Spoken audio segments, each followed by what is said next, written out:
Bonjour à toutes et à tous et surtout bonjour à vous Jean-Pierre Pasqualini. Bonjour. Merci d'être avec nous. Vous êtes spécialiste de la chanson française et directeur de la chaîne Mélodie, la chaîne musicale qui, on va en parler, consacre un mois de programme dédié à Johnny Hallyday à l'occasion du premier anniversaire de sa mort. C'est aujourd'hui, en ce mercredi.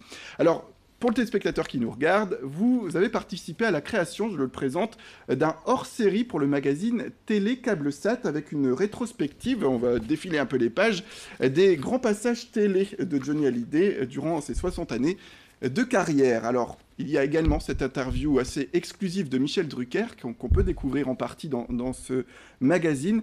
C'était un moment intense quand on sait l'émotion que ça a suscité la mort de Johnny chez lui, cette interview de Michel Drucker.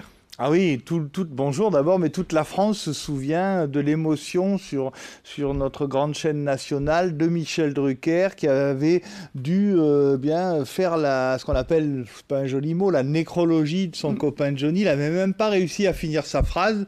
Et là, c'est vrai que je l'ai rencontré pendant plus d'une heure et il y avait tellement d'anecdotes, tellement de souvenirs, tellement d'émotions parce qu'il l'a rencontré, vous imaginez, en 66, ici dans le Nord, à Douai. Leur première rencontre, c'était à Douai, c'est là qu'ils se sont vus pour une émission qui s'appelait Tilt, on en parle dans le hors-série, et c'est vrai qu'ils se sont jamais quittés, ils se sont toujours vus, et il a connu toutes ces femmes, Sylvie Vartan, Nathalie Baye, Laetitia, et Michel Drucker nous a expliqué son Johnny à lui, c'est son Johnny, et l'intégralité, on la découvre aussi sur le site de Mélodie, dans le hors-série, il n'y en a qu'une partie, mais déjà une jolie partie, et vous avez l'intégralité sur le site de Mélodie TV. Ouais, c'est une interview, comme vous le disiez, pleine de nostalgie, avec des petites confidences quand même de Michel Drucker qui a, comme vous le disiez, bien connu Johnny Hallyday.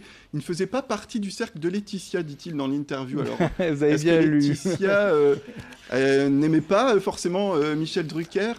Ah, vous savez que chaque femme a eu sa bande. Hein. La bande des années 60, c'est Sylvie Vartan, les Yéyés. Nathalie Baye, c'est la bande des années 80 avec Costa Gavras, parce que Johnny avait fait de beaux films à l'époque de Nathalie Baye, qui était dans le cinéma, on le sait tous. Hein. Donc, l'époque Laetitia, c'est une autre bande, une bande de jeunes. Ça, c'est la force de Johnny, c'est que chaque femme lui a ramené une nouvelle génération d'auteurs-compositeurs. C'est pour ça que les dernières années, il a travaillé avec Miossec, il a travaillé avec Guillaume Delis. Donc, le Johnny de chaque époque, il a eu une femme qui l'a rajeuni. Donc toutes les femmes ont un peu rajeuni leur Johnny. Et Michel Drucker, oui, il n'était pas dans la dernière époque. Par contre, il est quand même allé le voir à Limoges. Il m'a raconté qu'il y a quelques années, lors de la dernière tournée, avant Les Vieilles Canailles, il était parti en avion privé avec Johnny et qu'il avait vu un Johnny très fatigué qui était redevenu un sphinx qui était rené de ses cendres sur scène. Ouais, on le voit dans cette interview, et dans cette interview qui est complétée, comme je le disais, par ces différents moments télé. Vous avez participé à cette recherche d'images, de grandes images, hein, on le voit avec Sylvie Vartan ici. Ouais, on a retrouvé Voilà. des photos à l'INA qui a une magnifique banque de données, d'images, et c'est vrai que l'INA nous a beaucoup aidé à trouver des photos inédites, donc c'est blindé, on va dire, de photos inédites, ce hors-série, qui viennent des archives de l'INA. Ouais, c'est un très très beau document historique pour les fans et tous ceux qui ont aimé Johnny. Ouais. Johnny qui, aujourd'hui... fait couler beaucoup d'encre, on peut le dire, avec les affaires judiciaires. Vous-même, vous êtes spécialiste un petit peu de cette affaire, parce qu'on vous interviewe dans tous les médias concernant tout cela. Aujourd'hui, on en est où par rapport aux affaires, et est-ce que ça peut, on va dire, gêner les ventes ou gêner l'aura de Johnny dans les années qui viennent? Bah, on a beaucoup dit que ça allait gêner la sortie de l'album, que Johnny allait vendre beaucoup moins parce que tout cet argent, ce pognon entre guillemets, ça peut gêner les acheteurs. Et bien finalement, on s'est rendu compte que Johnny a fracassé les records. C'est que dès que son album est sorti, là, il y a quelques semaines, il est rentré évidemment au top 50 numéro 1. Il a vendu 1 million d'exemplaires vérifiés en moins d'un mois, ce qui est complètement fou parce qu'on est quand même en crise du disque et puis en crise globale. Donc, évidemment que Johnny ne peut pas souffrir parce que les fans ont oublié toute cette histoire de fric parce qu'ils avaient tellement envie d'entendre sa voix, d'entendre des chansons qu'ils ne connaissaient pas, qu'ils se sont tous jetés sur le disque par amour pour lui. Alors, les histoires continuent, hein, parce qu'on a encore des audiences en janvier, en mars, en France, aux États-Unis.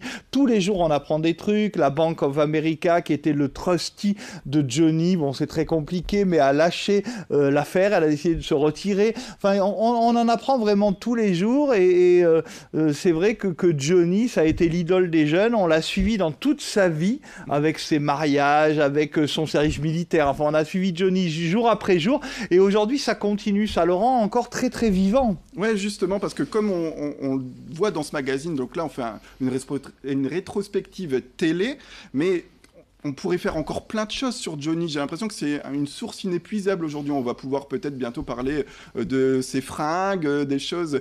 Il y a plein de choses à dire finalement sur Johnny aujourd'hui. Ah oui, et encore mais plus peut-être qu'avant. Il y a tellement de souvenirs qui sont attachés, il faisait tellement partie de notre famille, tous les Français ont un souvenir avec Johnny, il y a des gens qui ont dansé sur l'idole des jeunes, il y a des gens qui se sont mariés sur Que je t'aime.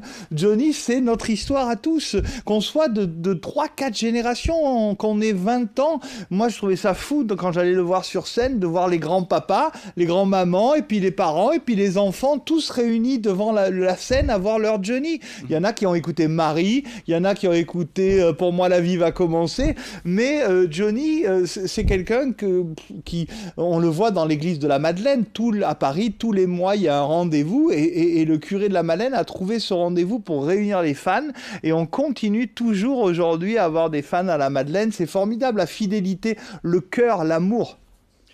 Jean-Pierre Pasqualini, une dernière question, parce qu'il nous reste plus qu'une minute à peu près. Mélodie donc consacre un mois de vidéos dédiées à Johnny Hallyday. Qu'est-ce qu'on va retrouver? Est-ce qu'il y aura un petit peu des inédits? Ah, ça a commencé déjà samedi dernier sur Mélodie. C'est un mois avec des palais des sports de Johnny Hallyday, avec même le seul concert dans un pénitencier, parce qu'il en a donné qu'un, parce que la Suisse avait été le seul pays qui avait accepté. En France, on n'avait pas voulu qu'il aille chanter dans un pénitencier. On a retrouvé un document suisse que les Français n'ont jamais vu. On a retrouvé le film Le Spécialiste qui vient d'être restauré, un film où Johnny joue le cow-boy dans un western spaghetti. Il est beau comme un dieu. Donc c'est vrai qu'on a des tas d'émissions de toutes les époques pour toutes les générations. Très bien, merci beaucoup Jean-Pierre Pasqualini d'être venu sur ce plateau pour présenter déjà ce mois sur Mélodie et également ce hors-série avec lequel vous avez collaboré pour Johnny Hallyday, ses 60 ans de show TV. Merci. C'est la fin de cette édition, restez avec nous, la formation continue bien sûr sur votre chaîne.